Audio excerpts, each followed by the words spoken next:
Salam alaikum wa rahmatullahi ta'ala wa barakatuh.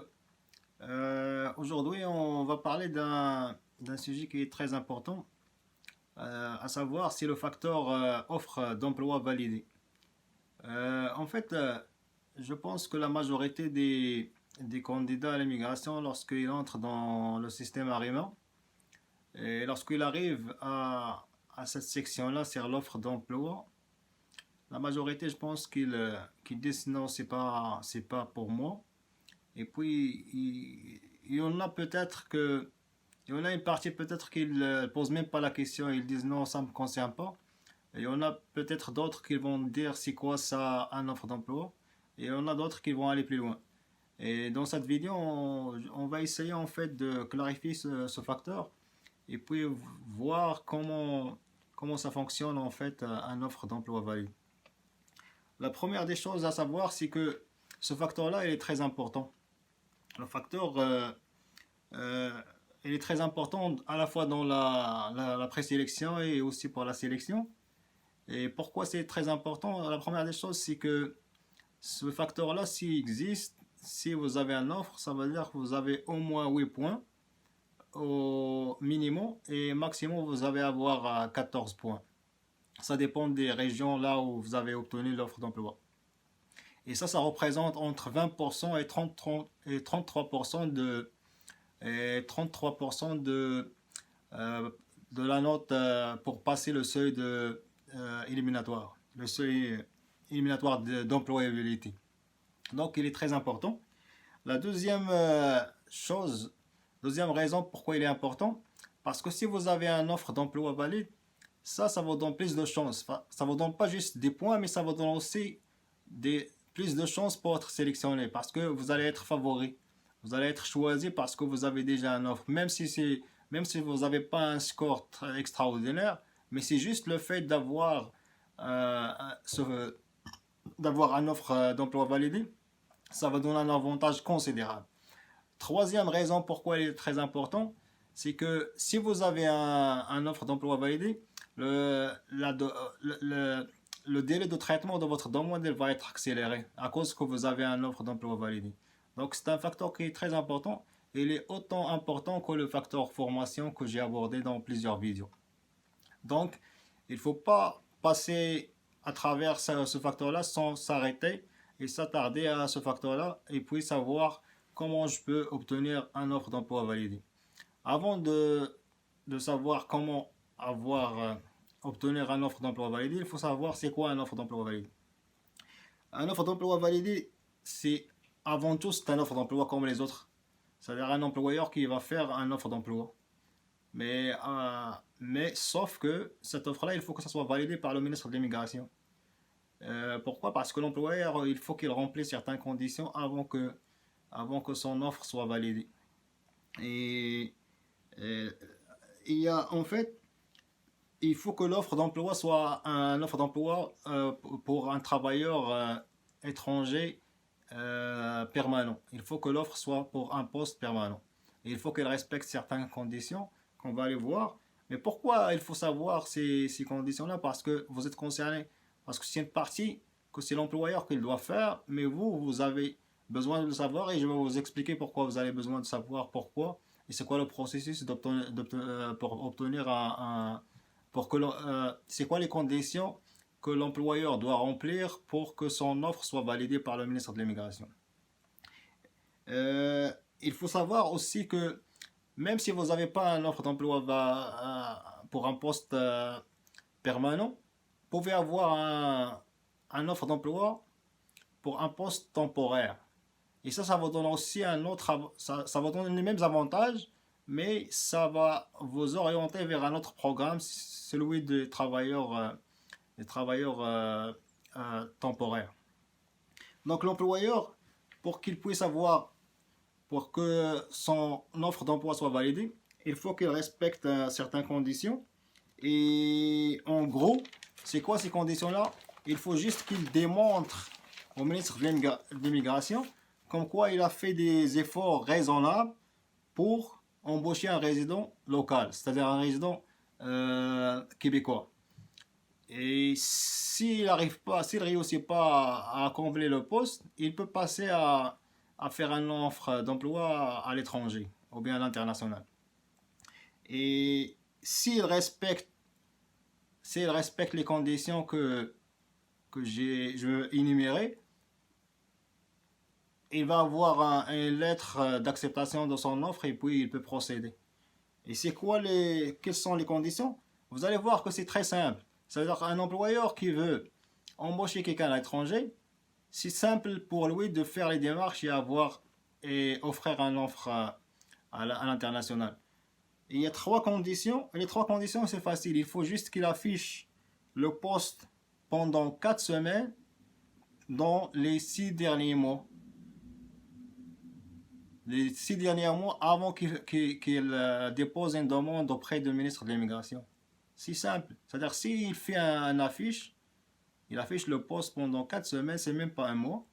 Et puis, s'il n'y a personne qui répond, déjà là, il remplit la condition la condition qui est difficile, c'est la condition principale. Il faut aussi qu'il affiche le poste dans le site de placement en ligne d'Emploi Québec. Ça, c'est un site de gouvernement, mais c'est un site de ministre de l'Emploi, le ministre de l'Emploi Québec, qui est un organisme public.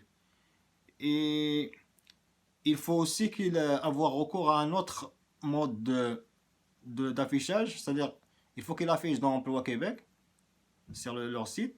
De plus, il faut qu'il affiche le poste dans d'autres sites, soit des sites spécialisés selon le type d'emploi, soit dans des sites spécialisés, soit dans des sites qui sont des sites d'emploi, de recherche d'emploi, n'importe quel site de recherche d'emploi qui fait de ce travail-là, il peut afficher. Donc il faut qu'il affiche dans 2 endroits. Après 4 semaines, s'il ne reçoit pas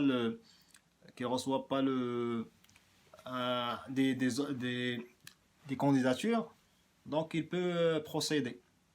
Donc c'est aussi simple que ça.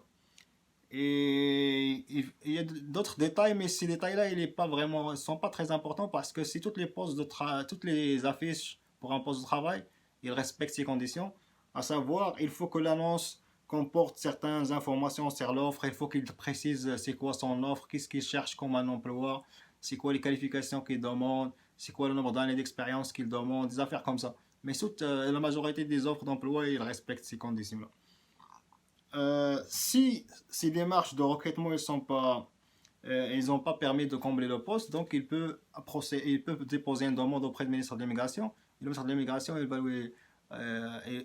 après l'analyse de sa demande, il va lui accorder, il va valider sa demande, il va valider son offre. Maintenant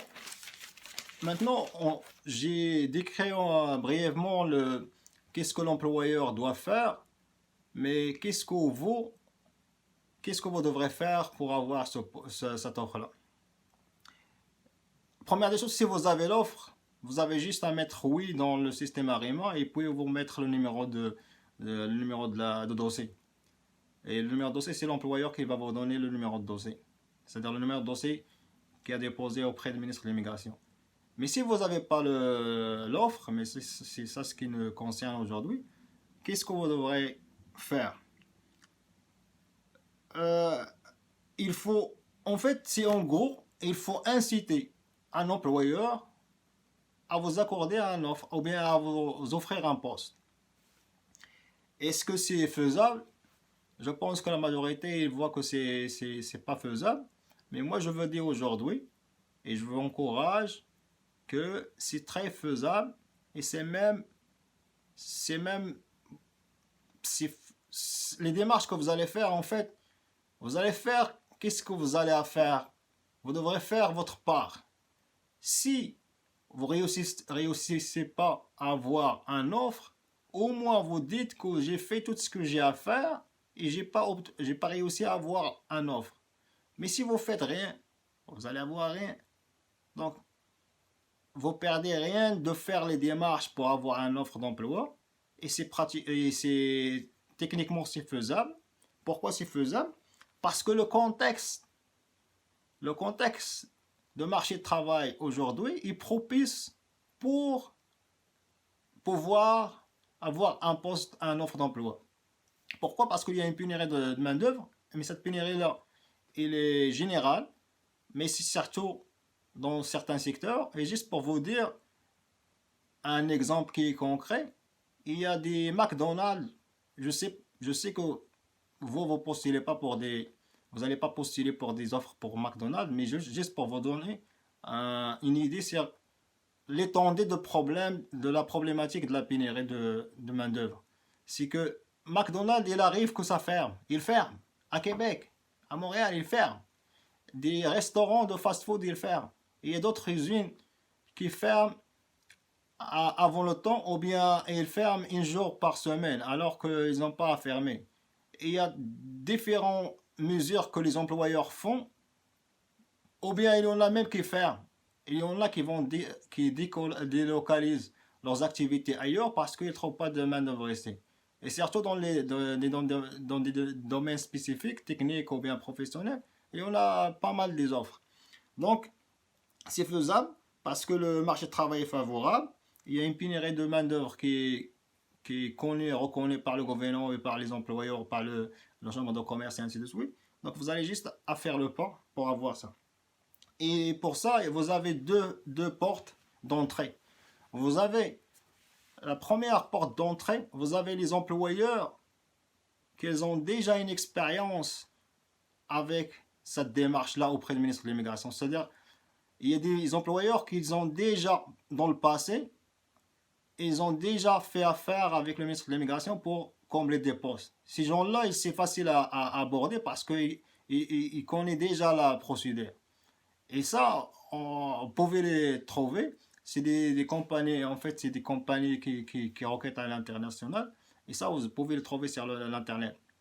Il y a d'autres compagnies ou bien d'autres entreprises qui n'ont jamais eu une expérience d'offrir un poste à l'international. Ça aussi, vous pouvez le faire auprès de ces gens-là parce que s'ils ont besoin des travailleurs, ils font des affaires qui sont extraordinaires, à savoir fermer leurs portes. Et la démarche auprès du ministre de l'Immigration, c'est plus facile que de fermer les portes ou bien fermer une journée. Donc, ils vont être incités à faire les démarches pour pouvoir vous accorder un offre.